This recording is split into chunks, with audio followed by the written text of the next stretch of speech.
Olá, amigos! Estamos aqui mais uma semana para finalizarmos o capítulo 2 do livro O Suicídio na Perspectiva Bíblica. Esse é o nosso Janelas da Alma e a intenção desses encontros que nós estamos realizando é desfrutarmos de todo este livro, deste tabu sobre o suicídio, que você possa, ao se alimentar, ajudar outras pessoas que tanto também necessitam de se levantar da sua moral baixa, do seu comportamento depressivo. Não tenho dúvidas que este livro, baseado na Palavra de Deus, pode despertar aqueles que estão pensando em desistir e que você seja um instrumento de Deus para ajudá-los. Lembre-se, você pode compartilhar o link deste vídeo, você pode convidar um amigo também para conhecer e você deve, lógico, deixar os seus comentários, dar aí o seu joinha, o seu positivo. Glória a Deus. Vamos então seguir na finalização do capítulo 2, que tem por título Ele era um dos nossos. Estamos aqui na página 71 e daremos sequência. Diz assim o livro. Pedro não podia errar novamente, após a oportunidade que o Senhor lhe concedera, largar uma vida pautada nas coisas desse mundo e enganjar-se numa vida pautada no conhecimento do Deus vivo. Judas, do mesmo modo, também teria o direito de voltar atrás e firmar a sua vida nos projetos eternos, ao invés de firmar-se nas oportunidades falhas e efêmeras desta vida. Pedro é a porca que saiu da lama para nunca mais voltar. Judas é a porca que saiu da lama e recebeu uma pérola em seu focinho, mas que para o lamaçal retornou quando teve a oportunidade. Por que não dizer, Judas nunca saiu de fato do lamaçal que é este mundo? Seus ideais de vida, não tão calculados, o fizeram ver a vida por outro prisma. Judas manteve um pé no velho mundo, terreno, e outro no novo mundo, dos céus, que se descortinava através das palavras do Filho do Homem. Com isso, não largou as redes definitivamente, como fez Pedro, que era pescador literal e se tornou um reconhecedor dos próprios erros e falhas, que podiam ter lhe tirado tudo se não fossem os embates consigo mesmo. O personagem Pedro lutava com o homem-alma Simão a fim de se amoldar ao Cristo. Simão Barjonas queria ser um cristão. O termo ainda não existia no senso crítico, mas sempre existiu a partir do momento que decidiu largar as redes e seguir Jesus. Judas, por sua vez, por mais que vivenciasse uma luta idêntica, ora vencendo o personagem, ora vencendo o homem, sua alma não conseguiu se posicionar a favor do modelo ideal que lhe fora proposto através do exemplo de Jesus. Com isso, não se envolveu com o Cristo suficientemente ao nível máximo a que deve se condicionar aquele que deseja segui-lo e ser de fato um cristão. A companhia de Jesus integralmente foi fundamental para que Pedro obtivesse o resultado que a história conta, inclusive com a passagem do bastão celestial, como João capítulo 21, versículos 15 a 17 registra o momento em que Jesus lhe diz: pastorei as minhas ovelhas. Por 3 vezes a pergunta, tu me amas? É feita, como quem conserta os 3 momentos em que se permitiu negar o que conhecia, quando seu amigo estava sendo preso e levado como um criminoso. Um conserto que só encontra quem, mesmo errando, traindo, negando, vacilando, cheio de si, permanece na companhia do Mestre que tudo lhe ensina, inclusive a vencer a si mesmo. Judas não foi chamado de Satanás por Jesus, como Pedro foi. Também não escondeu que o conhecia. Pelo contrário, fez questão de dizer que conhecia Jesus e sabia dos seus pormenores, onde orava, onde comia. Judas não ouviu o galo cantar, portanto, não chorou como Pedro fez compulsivamente. Está registrado no Evangelho segundo Lucas, capítulo 2, versículos 60 a 62. Mas Pedro insistiu: Homem, não sei do que você está falando. E logo enquanto Pedro ainda falava, o galo cantou. Então o Senhor voltou-se e fixou os olhos em Pedro. E Pedro se lembrou da palavra do Senhor, como lhe tinha dito: Hoje, antes que o galo cante, você me negará 3 vezes. E Pedro, saindo dali, chorou amargamente. Pedro, amedrontado por aquilo que podiam fazer com ele, observava Jesus somente ao longe. Pedro negou e negou. Ouviu o galo e chorou. O medo faz negar, se esconder. Mas, ao se permitir ouvir o galo, o sinal, escolhe o que fazer a partir dali. E Judas, onde estava? Isolado de tudo e de todos, pensando apenas nos erros cometidos, ao invés de buscar ajuda adequada. Antes, buscando uma solução por ele mesmo, mais uma vez, não contando com a ajuda daquele que lhe ensinava coisas extraordinárias. Exatamente. Judas prende o choro, ou chora apenas para que alguém simpático a ele o veja. Será que Judas não sabia que os simpáticos apenas se compadecem com os olhos, enquanto os empáticos se compadecem com as mãos, com o ombro amigo? Talvez Jesus não fosse um dos mais simpáticos do grupo, pois falava apenas as verdades verdadeiras verdadeiramente, que agradavam ao Pai e que às vezes doíam nos ouvidos daqueles que as recebiam, muito desagradando então aos homens de coração endurecido. Todavia, Jesus é o verdadeiro empático que abraça e cuida, colocando azeite nas feridas, e ainda nos chama de amigos, mesmo aqueles que têm os seus passos vacilantes. Para Pedro, o valor das coisas desse mundo era bem diferente do valor das mesmas coisas para Judas. Pedro, confrontado, soube identificar um verdadeiro amigo. Judas, ocupado demais com as suas preocupações, não teve a mesma percepção. Em Mateus 26, 15 e 16 está escrito: Ele disse: Quanto me darão para que eu entregue a vocês? E pagaram-lhe 30 moedas de prata. Desse momento em diante, Judas buscava uma boa ocasião para entregar Jesus. Enquanto a boa ocasião não chegava, Judas desperdiçava tudo o que aprendia através da companhia de Jesus e seu convívio com os demais discípulos.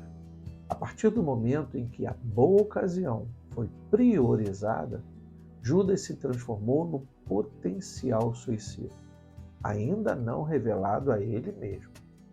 Não reparar na própria vida e no destino final a que ela pode chegar se tornou um agravante fatal. O seu maior inimigo havia dado o passo fundamental para alcançar os seus desígnios: matar, roubar e destruir, como está descrito em João 10:10. Em princípio, ele cauteriza a mente, impedindo que ela foque na eternidade. Depois, manipula as ações daquele que, sem perceber, já se tornou seu escravo. Por último, dá ordens ao fantasma do suicídio para concluir o seu serviço, jogando do trem em pleno movimento acelerado. A vida já foi ilustrada por muitos como uma viagem. Para alguns, ela é um passeio de transatlântico. Em movimentos lentos, segue o seu destino em alto mar. Contudo, basta um descuido que o faça cair na água e a possibilidade de morrer afogado é imensa. Eis uma viagem interrompida. Para outros, a vida é uma viagem a pé. Através de passos firmes na estrada de barro empoeirada, chega lentamente a muitos lugares. Entretanto, ao errar o caminho, entrando em atalhos em densas trevas, está sujeito aos perigos escondidos na escuridão que aterrorizam a mente, uma vez que os olhos nada veem. Há ainda outros que, quando percebem, razoando sobre suas próprias vidas, estão numa locomotiva barulhenta, enfumaçada e muito veloz. Todavia, nem sempre é bela a paisagem e deslumbrante. Há túneis escuros, mesmo que passageiros. Há paisagens desagradáveis de morte e de dor do lado de fora. O vento, por vezes, joga a própria fumaça para dentro do vagão e impede que se enxergue um palmo sequer à frente do nariz. Sem dúvida, uma viagem cheia de aventuras e fortes emoções temporais, que, se não forem observadas como passageiras, dignas de um passageiro, acaba-se por temer o trajeto e se permitir enxergar o fantasma que lá estará, pronto para fazê-lo pular do trem em movimento. Às vezes, a sensação é tão convincente que parece que ele mesmo, o fantasma, há de nos jogar para fora, como quem nos ajuda a afastar o medo daquele trajeto sombrio. Sem perceber, cedemos, pulamos do trem e encontramos dores e medos ainda maiores que os encontrados dentro daquela locomotiva. Não percebemos que haviam janelas de ambos os lados e que, ao surgir de um lado uma paisagem desagradável, bastaria experimentar a viagem observando o outro lado, ou mesmo pacientemente aguardar apenas que logo passasse a triste cena. Afinal, enquanto o trem se mantinha em movimento, todas as paisagens ficavam para trás. Se, como a vida, não pagamos para entrar ou sair dela, a viagem desse trem também não foi paga por nós. Não podemos escolher o momento de entrar ou sair do trem, mesmo que desejemos pagar por essa desistência. Podemos crer que a viagem de Judas não foi uma das melhores. Opressão romana, opressão religiosa da lei mosaica, pouca distração. Mas a de Pedro também não foi uma das melhores. A diferença não estava no vagão, pois todos, atrelados à mesma máquina, passariam pelos mesmos lugares. A diferença também não estava no condutor daquele trem, pois é o mesmo para com todos os vagões. Sem medo de errar, podemos crer que a diferença está em como optamos por vivenciar a viagem. Se queremos chegar nos lugares impossíveis, nos quais o trem não há de passar, pois não sairá dos trilhos para atender às nossas vontades. Se queremos que ele pare na estação que escolhermos, de belas paisagens e imagens pitorescas, mesmo sabendo que há tempos e estações determinados para cada viagem que não podem ser alterados. Ou se damos ouvidos à voz de um fantasma que nem devia existir, que insiste em nos acompanhar na nossa viagem, fazendo com que acreditemos que ele sabe o que é melhor para nós mesmos, nos fazendo pensar que, ao pular daquele trem, interromperemos a viagem sem danos.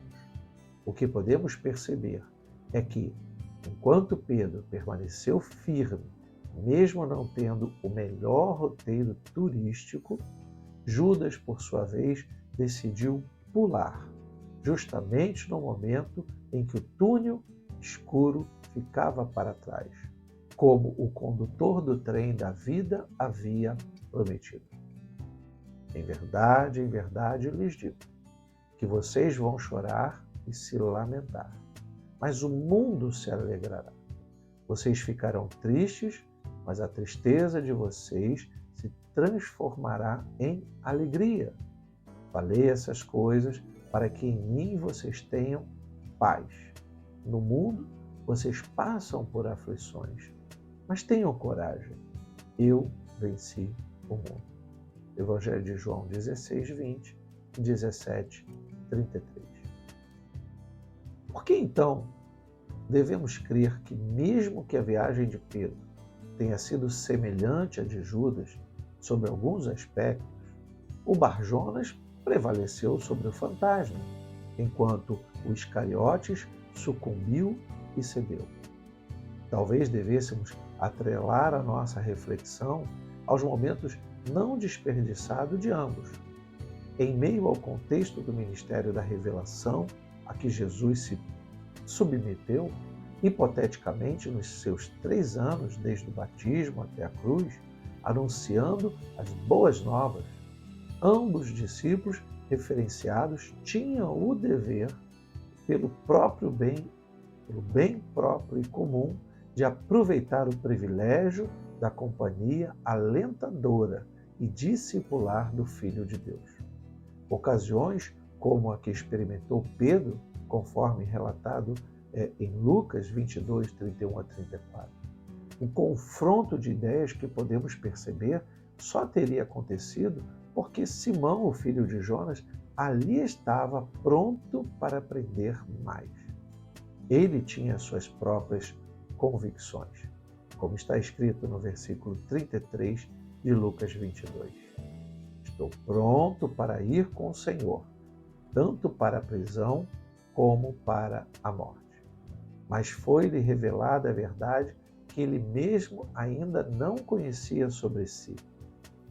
Eu lhe digo, Pedro, que hoje, antes que o galo cante, você negará 3 vezes que me conhece. Versículo 34. As palavras de Jesus talvez não tenham sido acreditadas no primeiro momento. Pode ser que Pedro titubeasse ao desconfiar na verdade intrínseca que seu amigo Jesus lhe dissera. Muito comum quando nos fechamos em nossas próprias convicções, nosso próprio mundo. Seria este um lapso temporal a que todos nós estamos sujeitos, a que podemos chamar de subjetividade fechada. No embate, Jesus lhe adverte quanto ao perigo iminente que Pedro e seus colegas corriam. Uma peneira que estava para ser usada, cirandando o grupo. Fortes ventos estavam a caminho. Quem não estivesse firme suficientemente estaria sujeito a cair e sofrer a queda mortal e eterna. O lado escuro ainda não descortinado pela vida, pois só revela verdadeiramente quando esta se finda. O que Pedro não entendia era o quanto a sebe, cerca viva de proteção, que é descrita como o cuidado de Deus sobre aqueles que nele confiam, assim como foi com o personagem Jó, no livro de Jó, capítulo 1, de 9 a 11. O que realmente o personagem Pedro, Simão Bar-Jonas, não compreendia era o quanto a verdade podia lhe ser libertadora, porém um tanto quanto doída, e nem todos estão preparados para lidar com esse tipo de dor invisível. O Evangelho segundo Lucas é capaz de descrever no capítulo 22 um peculiar encontro do apóstolo Pedro com Jesus, onde podemos perceber o quanto o Mestre revelava o Pedro para o Simão Bar-Jonas, ele mesmo. Faltava ali a conversão. Dá-nos a impressão de que Pedro ia em direção errada, e o Senhor chamava-lhe a atenção para isso. Porém, na sua subjetividade fechada, não lhe permitiu perceber o erro. No enredo do diálogo, Jesus toca no assunto que parece não interessar muito ao discípulo naquele momento. Sua negativa revela sua imaturidade. A atenção que devia ser dada só foi realmente despertada quando confrontado por estranhos ao acusarem-no de conhecer o Galileu preso. Ali Pedro se desfaz do personagem e assume sua verdadeira identidade. Um Simão frágil o suficiente para ser cirandado na peneira do inimigo de sua alma. Se não fosse acerca de proteção e cuidados dispensados a ele pelo próprio Deus, por intervenção de Cristo, como se pudéssemos ouvir o Filho dizendo ao Pai: Ele é um dos nossos. Guarde-o de suas fraquezas. Ajude-o a cumprir a sua missão. Muito bom chegarmos até aqui.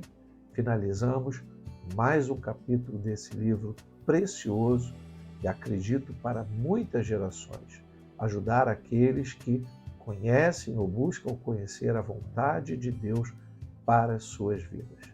E como no intervalo de cada capítulo nós temos uma frase, deixo-vos a frase que está entre o capítulo 2 e o próximo capítulo que iniciaremos na próxima semana, o capítulo 3.